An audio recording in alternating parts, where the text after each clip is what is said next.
Hi అందరికీ. నేను నా స్టైల్లో ఇడ్లీ చేస్తాను. ఎలా చేస్తానో చూపిస్తాను. అవునా, ఏమైనా కొత్తగా చెప్తావా అక్క అంటే కొత్తగా ఏం కాదండి, అందరిలాగే నేను కూడా చేస్తాను. కాకపోతే నేను ఒక గ్లాసు పప్పుకి 6 గ్లాసుల రవ్వ అయితే కలుపుతాను, లేదంటే 5 కలుపుతాను అనమాట.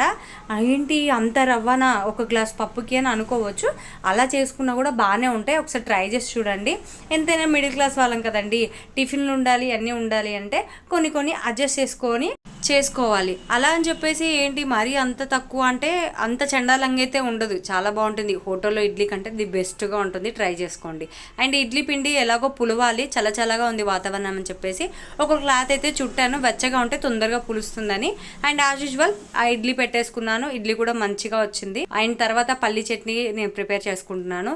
పల్లీలు వేపుకొని, పచ్చిమిర్చి అయితే కొంతమంది వేపుకోరు, అలాగే వేసుకుంటారు. నేను అలా కాదు, పల్లీలు పుట్నాలు కూడా యాడ్ చేసి చట్నీ అయితే చేసుకున్నాను. లైక్